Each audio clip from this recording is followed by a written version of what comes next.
This is Radhakrishna. Welcome to Friday poster. కోనసీమలో జన్మించారు ఆయన. ఉద్యోగరీత్యా ఒక ఐఏఎస్ క్యాడర్లో హైదరాబాద్లో ఉద్యోగం చేస్తూ వచ్చారు. కానీ ఎక్కడో చిన్న ఆవేదన, ప్రజాసేవలో పరితపించాలన్న తపన. మొత్తానికి ఆయన కోరిక నెరవేరిందని చెప్పుకోవాలి. ఎందుకంటే ఆయన స్వచ్ఛందంగా పదవి విరమణ చేసి ప్రజాసేవలు అందుకుంటున్నటువంటి ఒక పార్టీ, జనసేన పార్టీ తరఫు నుంచి ఆయన ఈరోజు పవన్ కళ్యాణ్ చేతుల మీదుగా ఆయన అంటే కూటమి పొత్తుల్లో భాగంగా 21 సీట్లలో పి గన్నవరం సీటు కూడా ఒకటి. ఆయన పి గన్నవరం జనసేన అభ్యర్థిగా, కూటమి అభ్యర్థిగా ఆయన బీఫామ్ దక్కించుకున్నారు. ఇప్పుడు ఆల్రెడీ ప్రచారం కూడా కొద్దిసేపటి క్రితమే ముగించుకుని వచ్చారు. సో ఆయనతో ఇప్పుడు ఆయన గెలుపు అవకాశాలపై ఆయన అంతరంగం ఏంటో ఆయన మాట్లాడి తెలుసుకునే ప్రయత్నం చేద్దాం. నమస్తే అండి గిట్టి సత్యనారాయణ గారు. నమస్కారం. ఆల్రెడీ ఫస్ట్ మహాసేన రాజేష్ అన్నారు, ప్రకటించారు. ఆ తర్వాత ఆయన్ని కాదని మరి నీకు టికెట్ కేటాయించడం వెనుక కారణాలు ఏమేంటి? మహాసేన రాజేష్కి టికెట్ కేటాయించిన తర్వాత ఈ నియోజకవర్గంలో ఉన్నటువంటి ఓటర్స్ కానివ్వండి, ప్రజానీకం నుండి వ్యతిరేకత ఏర్పడింది. అంటే గతంలో ఆయన ఏదో యూట్యూబ్లో హిందూస్ని విమర్శించినట్టు, లేదంటే పవన్ కళ్యాణ్ తిట్టినట్టు, అదేవిధంగా అంటే ఇంచుమించు యూట్యూబ్లో అందరినీ తిడుతూనే ఉన్నారు. వాటిని స్పందించి వాళ్ళంతా వ్యతిరేకత వ్యక్తపరచడం వల్ల ఓకే, ఎంత సీట్ రాకపోయినా సరే ఇప్పటికీ కూడా మహాసేన రాజేష్ సాక్షాత్తు జనసేన అధినేత పవన్ కళ్యాణ్కి ఆయన తరఫున ఉన్నటువంటి 21 మంది ఎమ్మెల్యే అభ్యర్థులకు కూడా ఆయన సపోర్ట్ చేస్తూ ఇప్పటికీ వీడియోలు చేస్తూనే ఉన్నారు. ఆయన మీకు వ్యతిరేక అయితే కాదుగా? వ్యతిరేకాన్ని కాదు, గతంలో జరిగిన దాన్ని బట్టి ఇక్కడ ఉన్నటువంటి ఈ నియోజకవర్గంలో ఉన్నటువంటి కొంతమంది వ్యతిరేకించారు. అంటే దానివల్లే సీటు పోయింది అనేది కూడా కారణం కాదు. అంటే సిచ్యువేషన్ అయితే అది. ఓకే, ఆల్రెడీ మీరు ఒక పోలీసు ఉన్నతాధికారిగా ఉన్నారు, హైదరాబాద్లో ఉద్యోగం, ఇంకా రిటైర్మెంట్ దగ్గర ఒకవేళ ఉన్నా కూడా స్వచ్ఛంద పదవి విరమణ చేసి మరీ రాజకీయాల్లోకి వచ్చారు. ఎక్కడండి మీకు రాజకీయాల్లోకి రావాలన్న తపన ఎందుకు వచ్చింది? మీకు ప్రేరణ ఎవరు, ఇన్స్పిరేషన్ ఎవరు? జనరల్గా చెప్పాలంటే నేను పోలీస్ డిపార్ట్మెంట్లో అసిస్టెంట్ అకౌంట్స్ ఆఫీసర్ నా క్యాడర్. అవునండి. అంటే అది డ్రాయింగ్ అండ్ డిస్బర్సింగ్ ఆఫీసర్. నేను ఈ జాబ్ చేస్తూ గత 10 సంవత్సరాలుగా ఎవ్రీ సాటర్డే ఆర్ ఫ్రైడే స్వగ్రామానికి వచ్చి ఇక్కడ ఏదో కార్యక్రమం చేయటం మొదలుపెట్టాను. గూడుమూడి లంక. గూడుమూడి లంక అంటే గూడుమూడి లంకలోనే కాదు, ఈ నియోజకవర్గంలో. ఈ క్రమంలో డే టు డే సర్వీస్ చేయటం వల్ల దీన్ని కొనసాగించాలంటే పాలిటిక్స్లోకి వెళ్తే బాగుంటుంది అనేది ఒక ఐడియా వచ్చింది. ఒక ఐడియా వచ్చింది. ఈ క్రమంలో ఏమైందంటే ఎక్కువ పవన్ కళ్యాణ్ గారి గురించి ఆయన ప్రభుత్వాన్ని విమర్శించే ధోరణి ఇవన్నీ చూస్తూ ఉంటే అసలు ఏంటి పవన్ కళ్యాణ్ గారు అంటే ఏంటి, ఆయన ఎందుకంటే పార్టీ పెట్టారు, ఏ విధంగా పెట్టారు అనేది ఒక ఆలోచనకి వెళ్తే జాతీయ నాయకుల ఆశయాలకు అనుగుణంగా, అంబేద్కర్ ఆశయాలకు అనుగుణంగా ఒక పొలిటికల్ పార్టీని పెట్టినటువంటి ఏకైక వ్యక్తి పవన్ కళ్యాణ్ గారు. ఆయన ఆశయాలు నచ్చి నాకు జనసేన పార్టీలోకి వెళ్ళాలని అనిపించి. మీరు ఉద్యోగం చేస్తూ పవన్ కళ్యాణ్ కలవడం జరిగిందా, జనసేన అధినేత పవన్ కళ్యాణ్ని? ఆ క్రమంలో భాగంగా, ఎందుకంటే దాదాపుగా పార్టీలో జాయిన్ అయిన 20 రోజులకే మీరు ఇక్కడ జనసేన అధ్యక్షులుగా మీరు చార్జ్ తీసుకోవడం జరిగింది. అది ఎలా సాధ్యమైంది? అంటే ఐ మీన్ అంతకుముందే గ్రౌండ్ వర్క్ చేసుకుని ఉండొచ్చు గిట్టి సత్యనారాయణ గారు అనేది కొంతమంది చెప్తున్నటువంటి మాట. పార్టీలో జాయిన్ అవ్వకముందే జాబ్ చేస్తేనే ఇక్కడికి వచ్చి ఈ 4 మండలాల్లో సర్వీస్ చేశాను. సర్వీస్ చేస్తూ అక్కడ చిన్న లింక్ ఏర్పడింది. జనసేన నాయకులైనటువంటి ఈ నియోజకవర్గానికి సంబంధించినటువంటి నాయకులతో కలుపుకుని నా సర్వీస్ కొనసాగించాను. ఆ క్రమంలో నేను జనసేన పార్టీకి సంబంధించినటువంటి వ్యక్తిగా జనాల్లోకి వెళ్ళింది. అందు గురించి దాన్ని మరలా జనసేన పార్టీ అధినాయకులైనటువంటి పవన్ కళ్యాణ్ గారికి నేను చేసినటువంటి రికార్డ్ అంతా చూపించి ఈ విధంగా చేస్తున్నాను మీ పార్టీ తరఫున అంటే ఆయన చాలా హ్యాపీ ఫీల్ అయ్యారు. గుడ్. ఓకే, కొన్ని నియోజకవర్గాల్లో అయితే జనసేన, టీడీపీ, బీజేపీ అనేది అప్రస్తుతం. ఇప్పుడు నేను దాని గురించి నేను మాట్లాడదలుచుకోలేదు. కానీ ప్రధానంగా టీడీపీ అండ్ జనసేన ఎస్ ఎక్కడ కూడా కలిసికట్టుగా లేవు కొన్ని నియోజకవర్గాల్లో అనేది చాలా మంది చాలా నియోజకవర్గాల్లో వస్తున్నటువంటి మాట. ఇప్పుడు గన్నవరం నియోజకవర్గ వేదికగా టీడీపీ జనసేన శ్రేణులు ఒక్కటే పనిచేస్తున్నారు గిడ్డి సత్యనారాయణ కోసం. మీరు ప్రత్యక్ష సాక్ష్యం కావాలంటే ఉమ్. నేను ప్రసారం చేస్తాను. అంటే జస్ట్ బయట నుంచి వచ్చే ఆరోపణలకు మీరు ఇచ్చే సమాధానం. అంటే ఇక నేను ఆన్సర్ చెప్తాను. ఉమ్. టీడీపీ జనసేన ఏ విధంగా సపోర్టింగ్ ఉన్నది అనేది కలిసిమెలిసి పనిచేస్తున్నాను అనేది నా ప్రచారంలో భాగంగా ఉమ్. జనసేన నుండి టీడీపీ నుండి బీజేపీ నుంచి కూడా ఉమ్. పెద్ద బీజేపీ మొత్తం- ఏముంది? క్యాడర్ ఏముంది? ఉన్నది ఉన్నది. గతంలో ఐఏజీబీఎం అలయన్స్ లో గెలవడం తప్ప. అంటే బీజేపీ వాళ్ళు పబ్లికైజ్ కారు, ఉమ్. కానీ ఇటువంటి సందర్భంలో ఇప్పుడు ఇచ్చినటువంటి పొత్తులో భాగంగా ఉమ్. ఆ, వాళ్ళు బయటకు వచ్చి సర్వీస్ చేస్తూ ఉన్నారు. ఓకే. పెద్ద మొత్తంలో, మామూలుగా కాదు అసలు, ఉమ్. అధిక సంఖ్యలో వచ్చి అసలు ఏ రాజకీయ పార్టీకి కూడా ఈ విధమైనటువంటి ఆదరణ ఉండదనేది నా ప్రచారం చూస్తే అర్థమవుతుంది. యాక్చువల్గా ఇప్పుడు సూపర్ 6 మేనిఫెస్టో ఎస్ కూటమికి సంబంధించి ఒక సంయుక్తంగా మేనిఫెస్టో అనేది ఆల్రెడీ 4,000 పెన్షన్, 6,000 వికలాంగుల మళ్ళీ పెన్షన్, వికలాంగుల పెన్షన్, మళ్ళీ 15,000 వాట్ ఎవర్ ఈ రైతులకు సంబంధించి Yes. ఏంటి అసలు ఇది గతంలో 600 హామీలు ఇచ్చినటువంటి చంద్రబాబు ఏ ఒక్క హామీని అమలు చేయనటువంటి విధంగా విమర్శలు మూట కట్టుకున్నాడు ఆయన. అటువంటి ఆయనతో మీరు వెళ్తున్నారు. రేపటి రోజున మీ గవర్నమెంట్ ఫామ్ అయితే గనక ఆ హామీలన్నీ అమలు చేసే బాధ్యత ఎవరు తీసుకుంటారు? దీన్ని మిమ్మల్ని ముందుండి నడిపిస్తున్నదే టీడీపీ అధినేత చంద్రబాబు నాయుడు అయితే. మీరు ఒకటి గమనించాలి, ఆ, అభివృద్ధి ప్రదాత అని పేరు ఆ, ఎవరికి? చంద్రబాబు నాయుడుకి. ఎందుకంటే డెవలప్మెంట్కి కానీ ఉమ్, వెల్ఫేర్ కానీ ఉమ్, పెట్టిన అంటే మారు పేరు ఉమ్, చంద్రబాబు నాయుడు. ఎందుకంటే ప్రజలకు ఏ విధమైనటువంటి పరిశ్రమలు ఉండాలి, ఉమ్. లేకపోతే ఏ విధమైనటువంటి చెప్పండి. వాళ్ళకి అవసరాలు ఉమ్, అంటే ఏ విధమైన అవసరాలు తీర్చాలనేది ఉమ్, చంద్రబాబు నాయుడు గారికి పెట్టినటువంటి పేరు. ఉమ్, ఆ వ్యక్తి అంటే చెప్పాలంటే ఆయన హయాంలోనే ఉమ్, అన్నీ సక్రమంగా అమలైంది. ఉమ్, ఏవైతే మేనిఫెస్టోలో విడుదల చేస్తారో తప్పనిసరిగా అవి పాటిస్తారు ఉమ్. చంద్రబాబు అంటే నాయుడు. చంద్రబాబును కొనియాడుతున్నారు ఇప్పుడు మీరు. అంటే మిత్రపక్షంగా కొనియాడుతున్నారా? మీకు ముందు నుంచి ఒక అభిమానం లేదు, ఉందా లేదు. చంద్రబాబు నాయుడు అంటే? Chandrababu Naidu administrator. Good administrator. Yes, there is no doubt.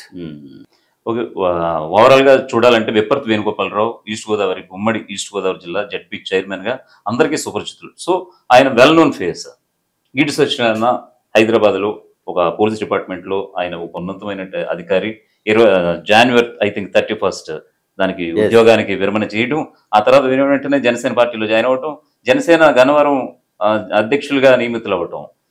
Me face అనేది జనాల్లోకి వెళ్ళేలాగా మీ ప్రచారం ఎలాగా వెళ్తుంది? మీ ప్రచార శైలి ఎలా వెళ్తుంది? మీరు ఇది నేనని చెప్పుకుని ఎలా వెళ్ళబోతున్నారు ప్రతి వీధి వీధికి, గడప గడపకి? ఆల్రెడీ మీకు ఇంతకుముందే చెప్పాను, నేను గత 10 years నుంచి నేను హైదరాబాద్లో జాబ్ చేస్తున్నా కూడా నా స్వగ్రామానికి వచ్చి 2 days సాటర్డే సండే కంపల్సరీ ఇక్కడ ఉన్నటువంటి పరిస్థితులను అవగాహన చేసుకుని ఎవరికైనా ఏదైనా ప్రాబ్లం వస్తే 4 మండలాల్లో, ఈ గన్నవరం నియోజకవర్గంలో 4 మండలాల్లో కూడా ఎవరికి ఏ ప్రాబ్లం వచ్చినా సరే, అది హాస్పిటల్ కానివ్వండి లేదా ఫైనాన్షియల్ కానివ్వండి, ఏ విధమైనటువంటి ప్రాబ్లం ఉన్నా సరే నేను వాళ్ళని పరామర్శించి కంపల్సరీ ఫైనాన్స్ అయితే ఫైనాన్స్, లేకపోతే ఏదన్నా ఆఫీస్లో చెప్పాలన్నా సరే ఈ విధమైనటువంటి సర్వీస్ చేయటం వల్ల నాకు ఈ నియోజకవర్గంలో మంచి పేరు రావడం జరిగింది. ఆ క్రమంలోనే జనసేన పార్టీ అధినాయకులైనటువంటి పవన్ కళ్యాణ్ గారు కూడా ఎంక్వైరీ చేసి ఒక సర్వే చేశారు. ఆ సర్వేలో నాకు వచ్చినటువంటి రిపోర్ట్ని బట్టి బేస్ చేసుకుని నన్ను క్యాండిడేట్గా సెలెక్ట్ చేశారు.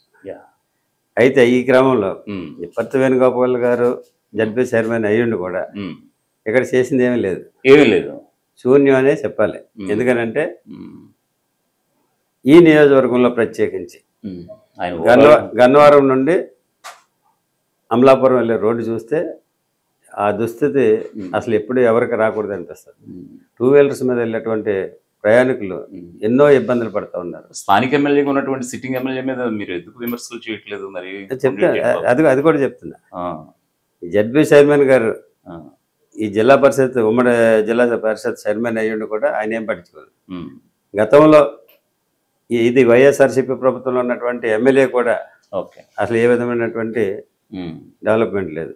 దానికి నిదర్శనం ఇది. ఇంకొకటి ఏంటంటే పి గన్నవరం నియోజకవర్గంలో 4 మండలాలు ఎక్కడికి వెళ్ళినా కూడా త్రాగునీటి సమస్య. ఎస్, అసలు చాలా భయంకరంగా ఉన్న త్రాగునీటి సమస్య. చుట్టూ గోదావరి ఉన్నా కూడా తాగడానికి భూగర్భ జలాలు లేవు. ఐ మీన్ ఉన్నా కూడా అవి అంటే సరైన క్రమంలో వినియోగించుకోలేకపోతుంది. 2 డేస్కి ఒకసారి 3 డేస్కి ఒకసారి వాటర్ వస్తుందంట. అసలు ఎంత ఇబ్బంది పడుతున్నారంటే మహిళలు అయితే కళ్ళనీళ్ళు తెచ్చుకుని మరీ చెప్తా ఉన్నారు. అంటే ఈ ప్రభుత్వం ఏ విధమైనటువంటి వెల్ఫేర్ తీసుకున్నది అనేది దీన్ని బట్టి అర్థమవుతుంది. ఇంకా చెప్పాలంటే రోడ్ల గురించి చెప్పాం, త్రాగునీటి సమస్య చెప్పాం, డ్రైనేజ్ వ్యవస్థ చాలా అస్తవ్యస్తంగా ఉన్నది. ఎక్కడా కూడా డ్రైనేజ్ వ్యవస్థ జరగలేదు. ఇంకా యువతగా అయితే ఎంప్లాయ్మెంట్ లేకపోగా గంజాయి డ్రగ్స్కి అలవాటు పడి చాలా చోట్ల చాలా మంది గన్నవరం నియోజకవర్గంలో ఉందంటున్నారు. గన్నవరం నియోజకవర్గంలో కూడా డ్రగ్స్ అలవాటు పడినటువంటి ప్లేసెస్ ఉంది. చాలా దారుణం అసలు. మరి ఈ ప్రభుత్వం వైఫల్యం ఏంటనేది మీకు దీన్ని బట్టి అర్థమవుతుంది. ఇది గతంలో కొండూరు చిట్టిబాబు ఆధ్వర్యంలో వైఎస్ఆర్సీపీ అధికార పార్టీ అయి ఉన్నటువంటి ప్రస్తుతం ఇంకా కొనసాగుతున్నారు కాబట్టి వాటెవర్ జరిగిన స్కామ్లు ఏంటి? మీ ప్రధానంగా దృష్టికి వచ్చినటువంటి స్కామ్లు ఏమైనా ఉన్నాయా? లేదు, అంటే స్కామ్ల గురించి అయితే నాకు తెలియదు, కానీ అడ్మినిస్ట్రేషన్లో మాత్రం విఫలమయ్యారు. వాళ్ళు ఏ విధమైనటువంటి ఈ నియోజకవర్గం ఇసుక దందాలు అవి జరగడం అనేది నథింగ్, అంటే నాకైతే తెలియదు దాని గురించి. అంటే గన్నవరం నియోజకవర్గం ఒక గోదావరి పరివాహక ప్రాంతానికి ఎక్కువగా ఆనుకుని ఉండటం మూలంగా గోదావరి పరివాహక ప్రాంతం అయ్యుండి ఇక్కడ ఉన్నటువంటి సమస్యలు మాత్రం ఏం పరిష్కరించలేకపోయాడు. గ్రౌండ్స్ కట్టించలేకపోయాడు. ఈ వరదల సమయంలో ఈ నదీ పాయల మీద వంతెనలు కానీ ఏ విధమైనటువంటి డెవలప్మెంట్ లేదు. ఓకే. ఈ లంక గ్రామాల్లో ఉన్నటువంటి ప్రజలు ఈ వరదల టైంలో ఏమవుతుందంటే రాకపోకలు బంద్ అయిపోతాయి. నాటు పడవల మీద ప్రయాణం చేస్తుంటారు. నాటు పడవల మీద ప్రయాణం చేసే క్రమంలో ప్రమాదాలు జరుగుతూ ఉంటాయి. చాలామంది చనిపోతూ ఉంటారు. దాన్ని నివారించాలంటే ఆ పాయల మీద సరైనటువంటి ప్లేస్లో వంతులు నిర్మిస్తే కానీ వాళ్ళకి సక్రమంగా వాళ్ళ ట్రాన్స్పోర్టేషన్ ఉండదు. సో ప్రధానంగా అంటే గన్నవరం నియోజకవర్గాన్ని అనగానే లంక ప్రాంతాలు ఎక్కువగా ఉన్నటువంటి ప్రాంతం ఈ నియోజకవర్గం. సో క్రమంలో గోదావరి వరద వచ్చిందంటే లంక ప్రాంతాలు పూర్తిగా నీట మునిగిపోవడం, వాళ్ళు వెళ్ళే దారులు లేకపోవడం, కొంతమంది జలదిగ్బంధంలో చిక్కుకుని చనిపోవడం కూడా సందర్భాలు కోకోలలు ఇక్కడ. సో మీకంటూ ఒక ఆలోచన అయితే ఉంది. అయ్యో తప్పనిసరిగా నేను లంక ప్రాంతంలో పుట్టి పెరిగిన. ఇంకోటి ఏంటంటే మా ప్రాంతానికి ఒక బ్రిడ్జి శాంక్షన్ అయింది. సాధారణంగా ఏంటంటే లంకలో కానీ ఎక్కడైనా సరే ఒక ప్రాంతానికి బ్రిడ్జి శాంక్షన్ అయినప్పుడు ఎట్లా ఉంటుందంటే కెనాల్కి రివర్కి రెండిట్లకి కట్టవలసి ఉంటుంది. అదేలేండి, ఈ మెయిన్ రోడ్ నుంచి కనెక్టెడ్ అనమాట. ఎంత అధ్వాన్య పరిస్థితి అంటే ఉచ్చిలవారిపేట తినగా కెనాల్కి బ్రిడ్జ్ చేశారు. ఇది కెనాల్ రోడ్. ఎస్, ఈతకోట నుంచి ఇక్కడే గండిపెద్దపూడి దగ్గర. అదే ఉండండి. గోదావరికి వచ్చి పెద్దపూడి దగ్గర వేశారు. అంటే ఇంచుమించు కిలోమీటర్ దూరంలో పెట్టారు. అసలే అది ఏమని చెప్పాలి అర్థం కావట్లేదు. సరే, ఇక్కడ ప్రధానంగా కోనసీమ జిల్లా, ఆ జిల్లా పేరు విషయంలో ప్రధానంగా అధికార పార్టీ తీసుకున్న నిర్ణయం పైన 2 సామాజిక వర్గాలు, ఆ సామాజిక వర్గాలు మీకు తెలుసు, ఆ 2 సామాజిక వర్గాలు అధికార పార్టీ వైఎస్ఆర్సీపీ పైన అమలాపురం కోనసీమ జిల్లా కేంద్రంగా 7 నియోజకవర్గాల్లో పూర్తిగా వ్యతిరేకత మీద ఉన్నాయి అనేది సుస్పష్టం.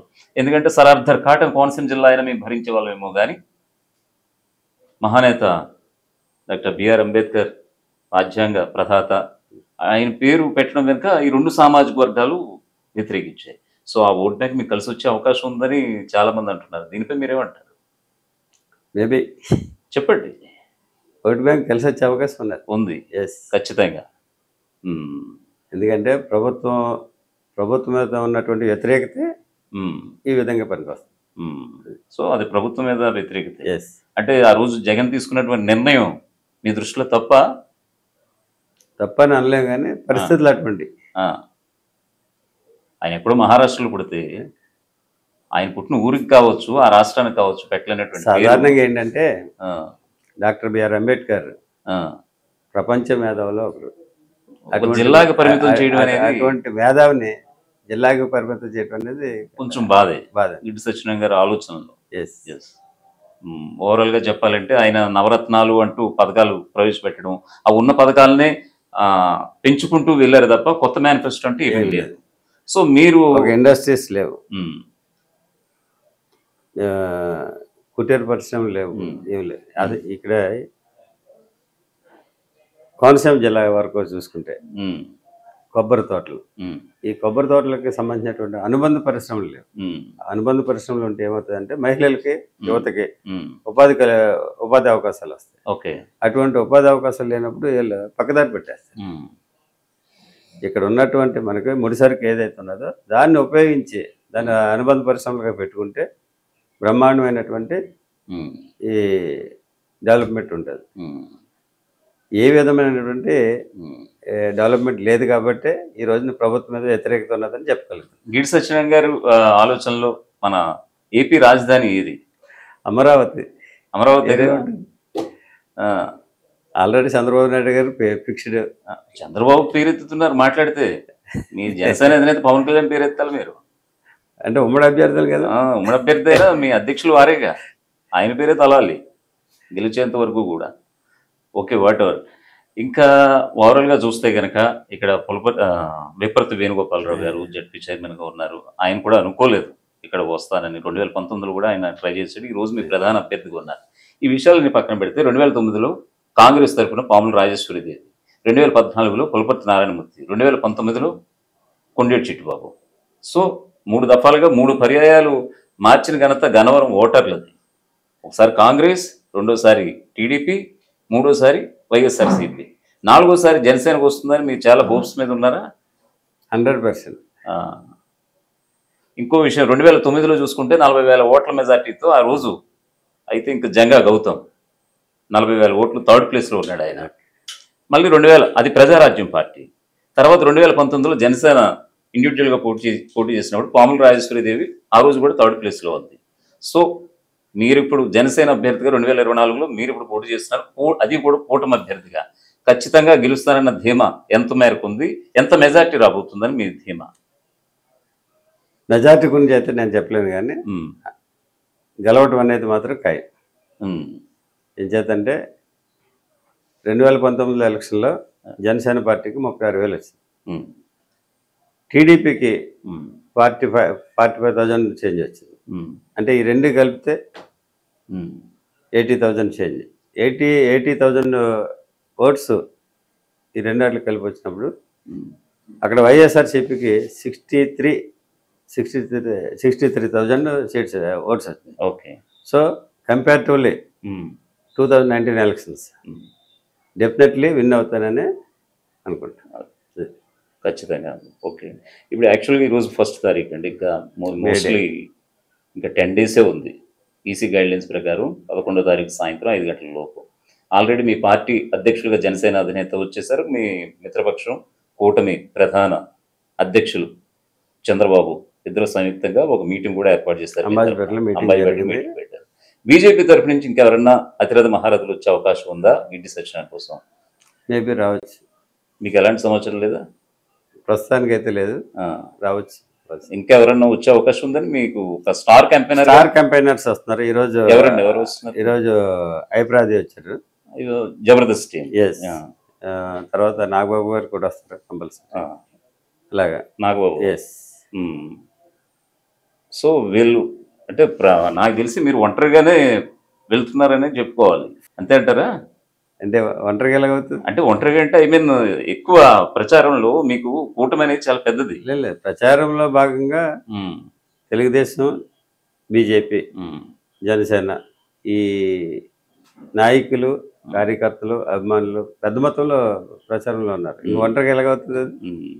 గిడ్డి సత్యనారాయణ గారు మరొక విషయం, మీరు ఇంకా ఆఫీసర్స్ లక్షణాలు ఇంకా పోలేదు మా గురువు గారికి అంటూ బయట మీ పార్టీ శ్రేణులు కావచ్చు, మీ ఫ్రెండ్స్ కావచ్చు చాలా మంది అన్నారు. లేదండి, ఆయనలో పొలిటిషియన్ని ఇంకా చూడలేదు మేము ఇంకా అని అంటున్నారు. అది ఎంతవరకు వాస్తవం కాదు, చాలా మార్పు వచ్చిందంటారా? వచ్చిందంటారా? అంటే రియల్గా చెప్పాలంటే ఉద్యోగం నుంచి ఒకేసారి బయటకు వచ్చాను కాబట్టి ఆ హ్యాబిట్స్ కానీ కొన్ని ఉండటం అనేది సహజం. కానీ ఆల్రెడీ సబార్డినేట్ సుపీరియారిటీ ఆల్రెడీ నుంచి 2 months 3 months నుంచి ఇదే పని ఉన్నా కాబట్టి కొంత మార్పు. ఒకవైపు మండుటెండ్లండి, మరోవైపు ఐ మీన్ మీ శక్తికి మించే మీరు ప్రయాణం చేస్తున్నారు. ఈ రోజు కూడా పాసలు కూడా ఇదంతా తిరిగేసి వచ్చారు. సో మీ అడుగడుగునా ఎలా ఉందండి గ్రౌండ్ లెవెల్లో? మీకు చాలా బ్రహ్మాండమైనటువంటి స్పందన ఉంది. ఏం చెప్తున్నారు ప్రధానంగా? ఎలాంటి ఆశీస్సులు ఉన్నాయి మీకు? ఈ నియోజకవర్గంలో ఉన్నటువంటి సమస్యల్ని తెలుసుకున్నాను, సమస్యల గురించి మాట్లాడుతున్నా, వాళ్ళకి ఆ సమస్యల గురించి పరిష్కారం చేసే రీతిగా హామీ ఇస్తున్నా. గన్నవరం కేంద్రంగా, నియోజకవర్గ కేంద్రంగా ఉందే కానీ ఇది ఎక్కడికక్కడ అభివృద్ధి పరంగా కుంటుపడిపోయింది అనేది వాస్తవం. ఒక రోడ్ల వ్యవస్థ కావచ్చు, మరీ ముఖ్యంగా చూసుకుంటే కనుక గన్నవరం గోదావరి ఒక పవిత్ర నది, ఒక కాశీగా పేరుగాంచింది. పిండ ప్రధానాలు కావచ్చు, ఒక కార్తీక మాసాలకు వనభోజనాలకు సంబంధించి, కార్తీక మాసాలకు సంబంధించి స్నానాలు కావచ్చు, పుణ్య స్నానాలు కావచ్చు, ఇవన్నీ ఆచరించే ఆ స్థలం ఈ రోజు చూస్తుంటే ఒక దౌర్భాగ్య పరిస్థితిలో ఉన్నటువంటి పరిస్థితి అయితే ఉంది. మీరు ఒకసారి వెళ్ళి చూస్తే ఇప్పుడు అది మద్యం ప్రియులకి, ధూమపానం చేసే వాళ్ళకి, ఒక అసాంఘిక కార్యకలాపాలకి ఒక అడ్డగా మారిపోయింది. ఇప్పుడు అక్కడ గతంలో ఉన్నటువంటి ఒక 22 దశాబ్దాల క్రితం ఉన్నటువంటి మార్పుని మీరు తీసుకురాగలుగుతారా? తప్పనిసరిగా. ఎందుకంటే ఈ ప్రాంతం ఒక బ్రహ్మాండమైనటువంటి పర్యాటక ప్రాంతంగా చేయాలనేది నా ఉద్దేశం. ఆల్రెడీ దీని గురించి మన పవన్ కళ్యాణ్ గారికి, అదేవిధంగా చంద్రబాబు నాయుడు గారికి కూడా తెలియజేయడం జరిగింది. ఇది ప్రపంచ ప్రఖ్యాతిగాంచినటువంటి డొక్కా సీతమ్మ గారు పుట్టినటువంటి ప్లేస్ అంచేత ఈ ప్రాంతాన్ని తప్పనిసరిగా పర్యాటక ప్రాంతంగా తీర్చిదిద్దే అవకాశాలు ఉన్నాయి. సో చూశారు కదా మీరు. సో అక్కడ ఉన్నటువంటి ఆ దౌర్భాగ్య పరిస్థితులు కావచ్చు, వాట్ ఎవర్, అక్కడ స్నానాలు చేస్తుంటారు. ఓ పక్కనేమో మలమూత్ర విసర్జన, ఓ పక్కన మద్యం. లేదు, తప్పనిసరిగా దాని మీద ఖచ్చితంగా ఫోకస్ పెట్టాల్సిన అవసరం ఉంది. వాట్ ఎవర్ అండి, ప్రజలు ఎన్నుకోబడ్డ ఎమ్మెల్యేలు ఖచ్చితంగా ఆ నియోజకవర్గం మీద దృష్టి సారించాల్సిన అవసరం ఉంది. ఇంకా దౌర్భాగ్యం ఏంటంటే ఇక్కడ పి గన్నవరం నియోజకవర్గం హెడ్ క్వార్టర్ అయ్యి ఉండి కూడా ఇక్కడ కనీసం ఒక ఫైర్ స్టేషన్ లేదు. ఏదన్నా ఫైర్ యాక్సిడెంట్ అయితే రాజుల నుంచి కానీ, లేకపోతే అమలాపురం నుంచి, కొత్తపేట నుంచి రావచ్చు. అవి వచ్చేటప్పటికి ఇక్కడ పుణ్యకాలం కాస్త అయిపోతూ ఉంటుంది. అంచేత ఇక్కడ ఏ విధమైనటువంటి ల్యాబ్సెస్ ఉన్నాయో అన్నీ తెలుసుకున్నా, వాటి గురించి స్పందించి రేపు రాబోయే ఉమ్మడి ప్రభుత్వంలో తప్పనిసరిగా ఈ ప్రాంత ప్రజలకి అన్నీ మంచి జరిగేటట్లు, న్యాయం జరిగేటట్లు చేస్తాయి. ఇప్పుడు ప్రధానంగా పీగన్నవరం నియోజకవర్గంలో పీగన్నవరంతో పాటు మరో 3 మండలాలు ఉన్నాయి. పీగన్నవరం మండలంతో పాటు మరో 3 మండలాలు ఉన్నాయి. ఇటు సత్యనారాయణ గారికి ఇంకా 10 days టైం ఉంది. సో సుడిగాల పర్యటన ఎంతవరకు వచ్చింది? ఇంకా ఎంత మేర పర్యటించాలి? అనుకున్న మేర ఆల్రెడీ 70% కంప్లీటెడ్. ఇంకా రిమైనింగ్ 30% కూడా ఈ 10 days లో కంప్లీట్ చేసింది. ఏ మండలాలు ఉన్నాయి సార్? ఇంకా అన్ని 4 మండలాలు కొంచెం కొంచెం పూర్తి చేసుకుంటూ 70% అంటే ప్రోగ్రామ్ మొత్తం తెలుగుదేశం, జనసేన, బీజేపీ 3 పార్టీల నాయకులు, కార్యకర్తలు కలిసి కూర్చొని ఒక ప్రోగ్రామ్ సెట్ చేశారు. దాన్ని బేస్ చేసుకుని మేము డైలీ ప్రోగ్రామ్ స్టార్ట్ ఉంటుంది. దాన్ని బేస్ చేసుకుని తిరుగుతూ ఉన్నారు. సాక్షాత్తు ముఖ్యమంత్రి వైఎస్ జగన్మోహన్ రెడ్డి చెల్లెలు, కాంగ్రెస్ ఏపీసీసీ చీఫ్ షర్మిల గారు ఆల్రెడీ ఈరోజు ఒక ప్రెస్ నోట్ రిలీజ్ చేశారు. సాక్షాత్తు తన అన్నగారికి ఒకే 2 సామాజిక వర్గాల కోసం, అది కూడా ఎస్సీ ఎస్టీ సామాజిక వర్గాల కోసం, జగనన్న నవరత్నాలు సరే, నవ సందేహాలు చాలా ఉన్నాయి, ఆ ప్రశ్నలకి మా ప్రశ్నలకి సమాధానాలు ఇవ్వమంటూ కూడా మీకు ఆల్రెడీ వచ్చి ఉంటుంది. షర్మిల జగన్ కోసం ఒక లెటర్ రాసి ఎస్సీ ఎస్టీ సబ్ ప్లాన్ నిధులు ఏం చేశారు? అవి ఆల్రెడీ ఎస్సీ ఎస్టీ కార్పొరేషన్కి సంబంధించి ఏమిటి? కేవలం ఎస్సీ ఎస్టీ కోసం ఈరోజు ఆవిడ మీకోసం పరోక్షంగా ఆవిడ ఇచ్చుకున్నటువంటి సైరన్ అది ఎలా చూస్తారు? శర్మిల మేడం చెప్పకముందే నేను ఆల్రెడీ దాని గురించి ప్రజలకు ఎందుకంటే ఇంత దౌర్భాగ్యం ఏ గవర్నమెంట్లో లేదా? ఎస్సీ కార్పొరేషన్కి వచ్చినటువంటి నిధుల్ని దారి మళ్లించారు. అలాగే బీసీ కార్పొరేషన్కి వచ్చినటువంటి నిధులు కూడా దారి మళ్లించారు. ఇంకా చెప్పాలంటే పంచాయతీ సర్పంచులకు వచ్చినటువంటి నిధుల్ని, కేంద్రం నుంచి వచ్చేటువంటి నిధుల్ని, వాటిని కూడా స్వాహా చేశారు. అందు గురించి పేరుకి కార్పొరేషన్ తప్ప ఆ కార్పొరేషన్ సంబంధించిన నిధులన్నీ కూడా జరుగుతుంది. ఆయనపై ఉన్నటువంటి ప్రధాన ఆరోపణ. అంచేత ఎస్సీస్కి అయితే చాలా అన్యాయం జరిగింది. ఏ విధమైనటువంటి డెవలప్మెంట్ లేకుండా మొత్తం వాళ్ళకు కార్పొరేషన్ నుంచి రావాల్సినటువంటి బెనిఫిట్స్ అన్నీ కూడా తీసిపడే. అంచేత అదే కాదు, అంబేద్కర్ విదేశీ విద్యా విధానం ప్రస్తావించారు. అంబేద్కర్ జగనన్న విద్యా దీవెనకు తీసుకొచ్చారు దాన్ని. చేత ఇటు ఈ విషయాలన్నీ కూడా ఎస్సీ ఎడ్యుకేటెడ్స్ అందరూ కూడా గమనించారు. ఆ క్రమంలోనే ఇప్పుడున్న గవర్నమెంట్కి వ్యతిరేకతగా పనిచేస్తున్నారు. సరే, ఇక్కడ చిన్న doubt. Already sitting MLA Kondeti Chittibabu ఆయనకి టికెట్ దక్కకపోవడంతో కాంగ్రెస్ పార్టీలో జంప్ అయి కాంగ్రెస్ తరఫున బీఫామ్ తీసుకుని ఆయన కూడా బరిలో నిలబడ్డారు. మీ సామాజిక వర్గం. మరోవైపు జనసేన టీడీపీ కూటమి అభ్యర్థిగా మీరు, మరోవైపు విప్రత వేణుగోపాలరావు అధికార పార్టీకి సంబంధించి. ఎక్కడో అంటే ఆయన కూడా థర్డ్ పర్సన్గా కాంగ్రెస్ తరఫున ఆయన బరిలోకి రావటం, కొండేటి చిట్టిబాబు మీ ఓట్ బ్యాంక్ పై పడే అవకాశం లేదా? లేదు, ఖచ్చితంగా. ఎందుకంటే అంటే నేననేది ఏంటంటే ప్రభుత్వ వ్యతిరేక ఓట్ బ్యాంక్ ఖచ్చితంగా అయితే జనసేన టీడీపీ కూటమికే వెళ్ళాలి.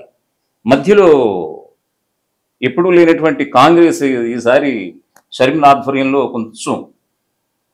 కొంతమందికి బీఫామ్లు ఇచ్చి బరిలోకి దింపడం, ఇది ఒక దీన్ని ఎలా చూస్తారు మీరు? మరి వాస్తవంగా చెప్పాలంటే ఆంధ్రప్రదేశ్ ప్రభుత్వ వ్యతిరేక ఓట్ బ్యాంక్ కదా. చిన్న విషయం చెప్తాను. ఆంధ్రప్రదేశ్లో కాంగ్రెస్ డెడ్ బాడీ మీకు తెలుసు. ఎప్పుడైతే ఆంధ్రప్రదేశ్ని విడదీసి తెలంగాణ నుండి విడదీసిందో అప్పుడే ఆఫ్టర్ బైఫర్కేషన్ తర్వాత ఏం లేదు. ఆఫ్టర్ బైఫర్కేషన్ ఈ ఆంధ్రప్రదేశ్లో కాంగ్రెస్ నిల్లు. ఇప్పుడున్నటువంటి పరిస్థితుల్లో కాంగ్రెస్ నుంచి ఏమి రాదు. కాదంటే ఆయన వైఎస్ఆర్సీపీలో చేశాడు కాబట్టి దాని నుండే కొన్ని ఓట్లు సేల్స్ వచ్చాయి తప్ప కాంగ్రెస్ కంటూ ప్రత్యేకమైనటువంటి ఓట్ బ్యాంక్ లేదని చెప్పచ్చు. సో ఎటువంటి ఎఫెక్ట్ ఉండదు. No doubt. కొండేటి వల్ల మీకు ఇస్మంతైన అన్యాయం అయితే జరగదు మీ వర్గానికి సంబంధించి. పార్టీ పరంగా చాలా మంది అనుకుంటారు. మీ మేనిఫెస్టో ఏమిటండి సంబంధించి ఇలా చేస్తే బాగుంటుంది 4 మండలాలకు సంబంధించి అనేది మీ మైండ్లో ఏమైనా ఉందా? ఆల్రెడీ ఇప్పటికీ 70% చుట్టేశారు. అదే మీకు ఆల్రెడీ ఇంతకుముందు చెప్పారు. కొన్ని కొబ్బరికి సంబంధించినటువంటి అనుబంధ పరిశ్రమలో, అదేవిధంగా ఈ స్టేట్ డెవలప్మెంట్ గురించి మా మేనిఫెస్టోలో కొన్ని ఇచ్చారు. ఈరోజు పాలాభిషేకం కూడా చేయడం జరిగింది. పవన్ కళ్యాణ్ గారికి మన చంద్రబాబు నాయుడు గారి ఫోటోలు ఎదురుకుని. సో మా మేనిఫెస్టోలో ఉన్నటువంటి ప్రచారం చేస్తూ ఉన్నా. ఆ క్రమంలోనే ఈ సొంత మేనిఫెస్టో కూడా కొన్ని అమలు చేస్తాం. రేపు అన్న రోజు అధికారం చేపట్టిన తర్వాత మీ మాట చంద్రబాబు అంటే మిత్రపక్షంగా ఉన్నటువంటి మీ మాట, జనసేన మాట చంద్రబాబు వినిపించుకుంటారని మీకు ఇంకా నమ్మకంగా ఉందా? తప్పనిసరి. ఎందుకంటే 2014లో మీరు సపోర్ట్ చేస్తే ఆ రోజు గవర్నమెంట్ ఫామ్ చేసింది బీజేపీతో జతగట్టి టీడీపీ 2014లో. దాని తర్వాత ఇద్దరి మధ్య పొసగలేదు. 2019 విడివిడిగా పోటీ చేయడానికి మేజర్ కారణం కూడా అదే. మళ్ళీ అదే ఎందుకు ఇప్పుడు మళ్ళీ రిపీట్ కాదు? అధికారం చేపట్టిన తర్వాత సాక్షాత్తు అప్పటికిప్పటికీ పరిస్థితుల్లో చాలా మార్పు వచ్చింది. ఎందుకంటే ప్రస్తుతం ఉన్నటువంటి పరిస్థితుల్లో జనసేన పార్టీ సపోర్ట్ అనేది చాలా అవసరం కాబట్టి ఇక ఆ క్రమంలోనే 3 పార్టీలు కలిసి ఒక భాగస్వాములుగా అయ్యారు. ఈ భాగస్వాముల్లో మాత్రం ఏ విధమైన భేదాభిప్రాయాలు రావు. మీ యొక్క జనసేనకు సంబంధించి 21 స్థానాలు పోటీ చేస్తుంది. ఎన్ని స్థానాలు గెలుస్తుందని గిడి సత్యనారాయణ ఊహ, ఆలోచన అనుకోవచ్చు? నా ఊహ ప్రకారం 21 స్థానాలు గెలుస్తాయి. 21 అవుట్ ఆఫ్ 21. సో మీరు కూడా క్యాబినెట్లో కూడా కొంచెం చూసే అవకాశం ఉంది రేపటి రోజున. మేబీ ఏంటండి పవన్ కళ్యాణ్కి ఏమి ఇస్తారని? తప్పనిసరి భాగస్వాములు కాదు సార్, ఇవ్వాల్సిందే. ఏంటి ఇవ్వాల్సిందే? ఆల్రెడీ లోకేష్ బాబు అనేసాడుగా. ఏమన్నాడు? సీఎం సీట్ ఏమైనా షేరింగ్ సీటా అని ఆయన అయితే సీఎం సీట్ గురించి మాట్లాడలేదు కదా. లేదా వాట్ ఎవర్ సీఎం సీట్ ఏమైనా షేరింగ్ సీటా అంటూ ఆయన మాట్లాడడం జరిగింది. ఆయన కొంచెం నోరు కూడా కొంచెం సైలెంట్ చేయడం జరిగింది చంద్రబాబు. వాటెవర్ అవన్నీ కూడా మీకు రేపటి రోజున కళ్ళ ముందు సాక్షాత్కరించే అవకాశాలు లేకపోలేదా అని అంటున్నా. పరిస్థితులు ఏంటనేది ఎలక్షన్ తర్వాత తెలుస్తాయి. ఆ, దాని గురించి మనం ఇప్పుడు చెప్పుకోవాల్సినంత ఓకే. సో గెలుపు అయితే తథ్యం అంటారు. గన్నవరం మీదుగా జనసేన తప్పనిసరి జెండా ఖచ్చితంగా ఎగరబోతుందని. గన్నవరం అడ్డా, జనసేన అడ్డా, Yeah. జనసేన జెండా. Anyway thank you Giddi thank you sir. Satyanarayana గారు. ఆల్రెడీ ఫస్ట్ టైం మీరు ఆల్రెడీ ఒక ప్రయాణం అయితే సాగిస్తున్నారు. ఈ అడుగులు అసెంబ్లీ వైపు పడాలని మనస్ఫూర్తిగా మేము కూడా కోరుకుంటున్నాం. Thank you so much. Thank you very much.